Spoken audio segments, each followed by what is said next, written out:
A little boy was practicing the piano and I Un said, petit garçon s'exerçait au piano quand un vendeur, l'ayant vu à travers la fenêtre, lui demanda « Est-ce que ta mère est là ?»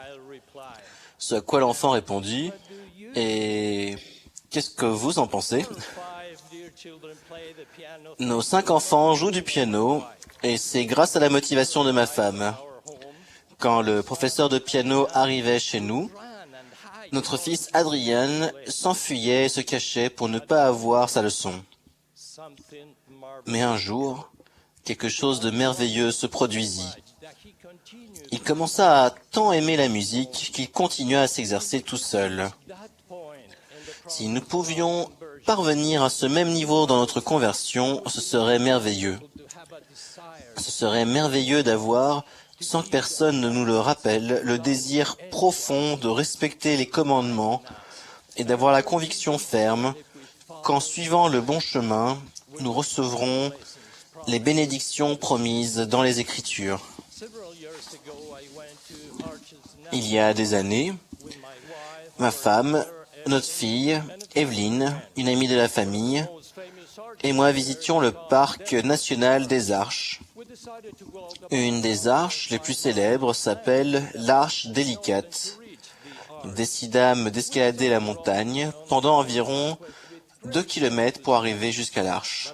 Nous commençâmes notre ascension remplie d'enthousiasme, mais après avoir marché pendant quelque temps, elles avaient besoin de se reposer. Motivé par mon désir d'atteindre le sommet, je décidai de continuer seul. Sans prêter attention au chemin que je devais prendre, je suivis un homme qui était devant moi et qui semblait avancer avec grande assurance. Le sentier devint de plus en plus difficile, à tel point que je devais sauter d'un rocher à l'autre. Étant donné la difficulté, j'étais persuadé que les femmes qui m'accompagnaient n'arriveraient jamais au bout. Tout d'un coup, je vis l'Arche délicate. Mais à ma grande surprise, je vis qu'elle se trouvait dans une zone qui m'était inaccessible. Très contrarié, je fis demi-tour. J'attendis impatiemment jusqu'à ce que je les retrouve. Ma première question fut « Est-ce que vous êtes arrivé jusqu'à l'arche ?» Elles me répondirent joyeusement que oui. Elles m'expliquèrent qu'elles avaient suivi les panneaux indicateurs et qu'en étant attentives et en faisant des efforts, elles étaient parvenues à leur destination.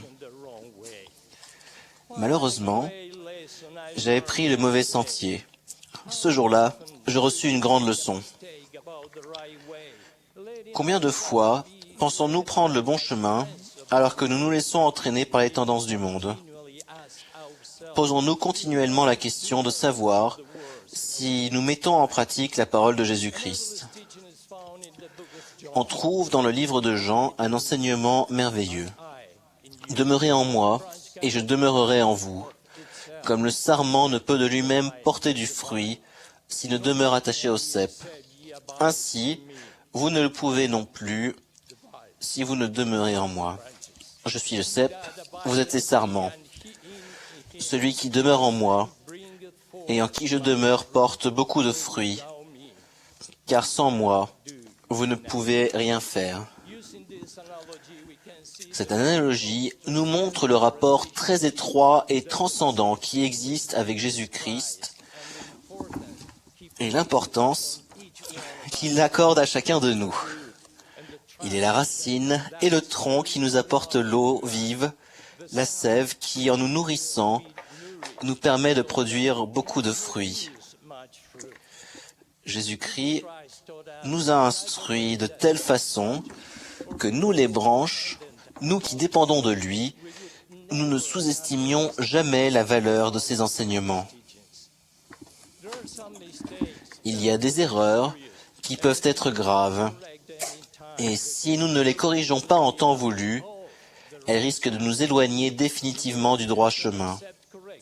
Si nous nous repentons et acceptons la remise en cause, ces expériences nous permettront de devenir humbles, de changer et de nous rapprocher une fois de plus de notre Père Céleste.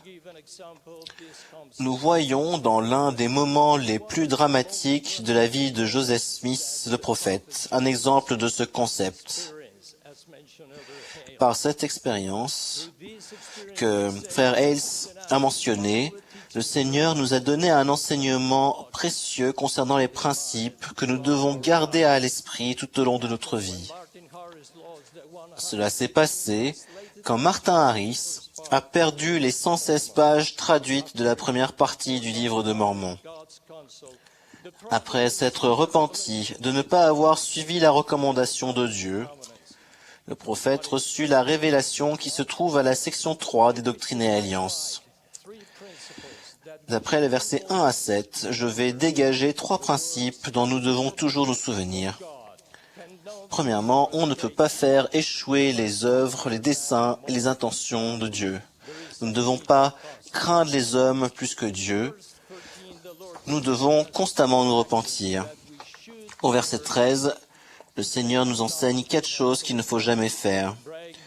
Mépriser les recommandations de Dieu, violer les promesses extrêmement sacrées qui ont été faites devant Dieu, nous fier à notre propre jugement, nous vanter de notre sagesse.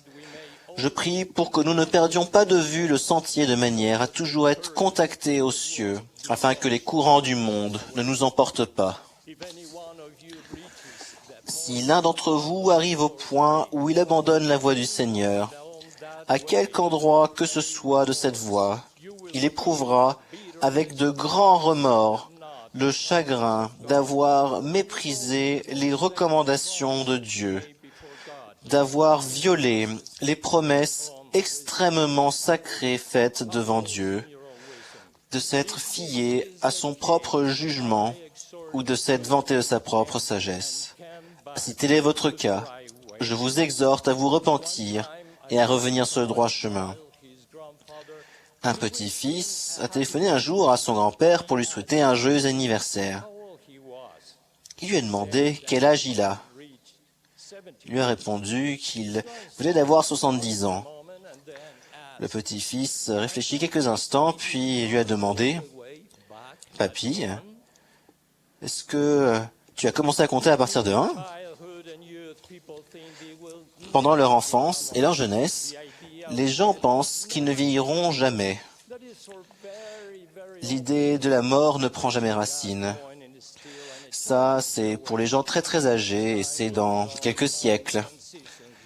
Mais le temps passe, les mois et les saisons se succèdent, les rides apparaissent, l'énergie n'est plus ce qu'elle était. Les visites chez les médecins deviennent plus fréquentes et ainsi de suite. Le jour viendra où nous reverrons tous notre Rédempteur et Sauveur Jésus-Christ.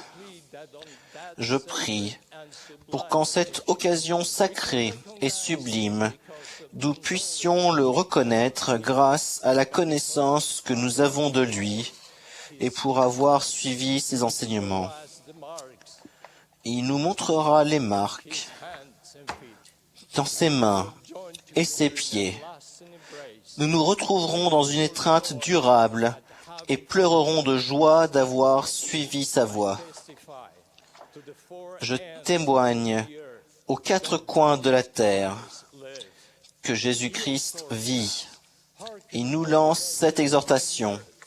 Écoutez aux nations de la terre et entendez les paroles de ce Dieu qui vous a fait.